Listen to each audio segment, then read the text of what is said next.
¿Qué debería hacer una gestión municipal para enfrentar estos cambios? En primer lugar, fundamentalmente, entender que tenemos un diagnóstico equivocado de cómo compite el mundo y de cómo se gestiona y desarrolla una ciudad. Lo primero que tenemos que saber es que si Argentina está como está, y Argentina como país, ¿sí?, lo conforman las diferentes ciudades, las diferentes regiones, y nosotros hoy, como país, estamos en plena decadencia, no vamos a tocar fondo porque tenemos la capacidad de seguir autodestruyéndonos, con lo cual la decadencia cada vez va a ser peor. No solamente Argentina, sino la gran mayoría de los países latinoamericanos están en esta espiral, en este círculo vicioso. Ese correcto diagnóstico tiene que ver con entender cuáles son los factores claves de éxito para competir a nivel global. En el año 1532, cuando Pizarro invade Perú, ¿sí?, llevó caballos y acero. Cuando en ese momento el Imperio Español era la potencia mundial. Cuando la potencia mundial fue Inglaterra y después Estados Unidos, le hizo falta llegar con los ferrocarriles, con los aviones y con los torpedos. Hoy ya no hace falta eso. Competir hoy es menos sangriento, pero mucho más efectivo.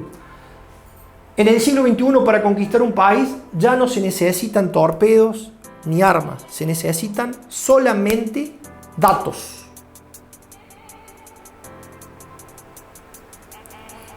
¿Qué me quiere decir Mauri con esto? Es muy simple. ¿De qué se trata el comercio internacional? ¿De qué se trata el colonialismo?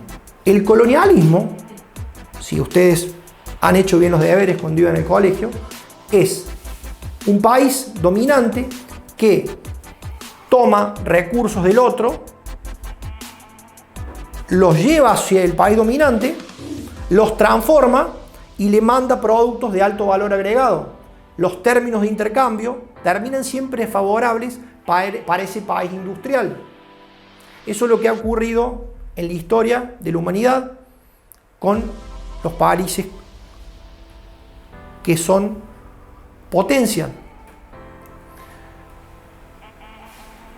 Y hoy está pasando lo mismo, pero de una manera distinta. Si ustedes toman conciencia de que en un teléfono como esto está toda la información de lo que ustedes piensan, de sus emociones y de lo que ustedes hacen. De lo que ustedes piensan, de sus emociones y de lo que ustedes hacen. Este teléfono está constantemente abierto, constantemente generando información. Todo lo que nosotros estamos hablando ahora está grabado, porque el micrófono está abierto. ¿Sí? De hecho, bueno, hay reuniones en determinados, por ejemplo, en México, cuando hay reuniones de presidente, todos apagan el teléfono porque saben, digamos, que el teléfono está grabando. Te doy un ejemplo porque lo sé concretamente. Pero constantemente se está generando información. Ahora, ustedes entienden que esa información tiene un objetivo. Y el objetivo finalmente, ¿cuál es? Vendernos. Ese objetivo de tener datos, el principal es vendernos. Después hay un montón de otras particularidades que va a tener el dominio de los datos, que va a permitir, digamos, tener sociedades más controladas, sociedades más, por así decirlo, con un menor nivel de prepotencia. Las sociedades que se están formando son sociedades dóciles, 100%. ¿Por qué? Porque obviamente a los que tienen el dominio económico le conviene que las sociedades se sigan comportando así. Y eso nosotros no nos damos cuenta. ¿Por qué? Y porque creemos que es parte de lo que se vive. Pero en definitiva, si ustedes analizan el comportamiento y el pensamiento de un hombre o una mujer de hace 50 años, es totalmente diferente al comportamiento de un niño, de un joven que va a tener 20 años. Un joven de hace 50 años era un revolucionario, quería cambiar el mundo. Hoy los jóvenes de ahora quieren vivir el momento y disfrutar a lo máximo. Son dos cambios de paradigma. Después podemos discutir, pero son paradigmas totalmente distintos. Entender que el mundo ya no compite entre países, sino entre ciudades y regiones, conformadas por clústeres competitivos y con proyectos público-privados que la potencian. Ya no alcanza con la gestión solamente pública. En todos los países desarrollados hay un acuerdo tácito entre el sector público y el sector privado. El sector público necesita que los Facebook se hagan fuertes. El sector público necesita que los Google se hagan fuertes. El sector público necesita que ese tipo se hagan fuertes porque después el sector público, digamos, le sirve para generar mayor prosperidad y para que esas empresas se hagan multinacionales y sean empresas dominantes. Entonces, fundamentalmente se necesita conocer el potencial de cada ciudad y región y promover proyectos públicos privados apoyados en la tecnología digital. Apoyados en la tecnología digital para competir en el mercado global. Fundamentalmente, entender que ya no somos ciudadanos de la borde. Somos ciudadanos 100% globales.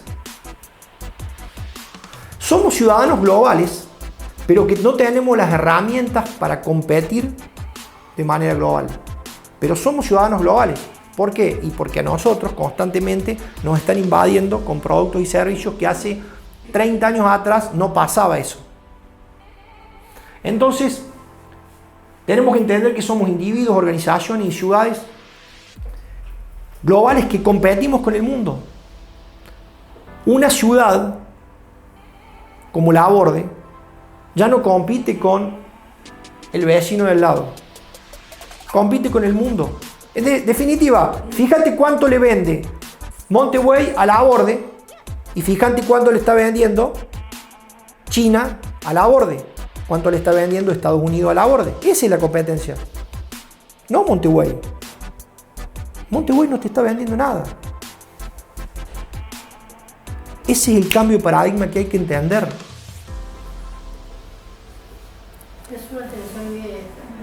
Y tenemos que entender que debemos prepararnos para prestar servicios globales. ¿Y por qué hago foco en el tema de los servicios? Porque en los próximos 15 años, el 95% del Producto Bruto Mundial van a ser servicios. Y la ventaja que tienen los servicios es que se pueden prestar de manera automatizada. Imagínense cómo van a ser las consultas médicas de los próximos 10 años. ¿Ustedes creen que la gente va a ir al médico a golpear, a perder tiempo en una cola, 2 horas, 3 horas hasta que te atiendan? No va a pasar eso. Va a ser 100% online. Te vas a conectar a una computadora. Esa computadora va a tener ciertos parámetros. Va a tener un software inteligente, mucho más inteligente que el médico, pero muchísimo más inteligente, porque el médico no todos tienen el nivel de profesionalismo, pero la computadora sí. La computadora te va a hacer 50, 100 preguntas y con esas 100 preguntas te va a dar el diagnóstico mucho más exacto que lo que te lo puede dar un ser humano cualquiera. El psicólogo va a pasar lo mismo y la mayoría de las profesiones van en ese camino.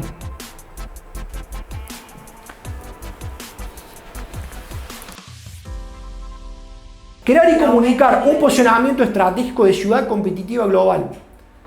Esta es la clave. Implica alinear todos los sectores y el Estado local a este posicionamiento estratégico a largo plazo. Vos me decís, pero nosotros en nuestra localidad producimos soja. Sí, perfecto. Pero eso no es la industria que va a hacer que tu sociedad progrese. Y acá se da la discusión siempre en Argentina, porque el sector obviamente de la producción agrícola sigue siendo un sector fuerte, en donde todavía seguimos debatiéndonos si tenemos que seguir siendo un país productor de materias primas. Definitivamente no. Pero ni siquiera de valor agregado, porque tampoco va a alcanzar. Y con esto no estoy diciendo que no hay que agregarle valor a la producción. Definitivamente Argentina todavía está en el modelo, como la mayoría de los países latinoamericanos, en un modelo de hace casi 150, 200 años. Y en el medio de eso han pasado ya más de 3 revoluciones. Pero nosotros seguimos con el mismo formato empresarial, con el mismo formato de Estado, pensando en la producción que sale del campo. Y el mundo ya no compite con esto. Estamos en la sociedad del conocimiento. Estados Unidos también tiene campos. En Europa también hay campos. Pero altamente, con alto nivel de productividad y fundamentalmente con un nivel de conocimiento que permite que esa producción sea significativamente más alta.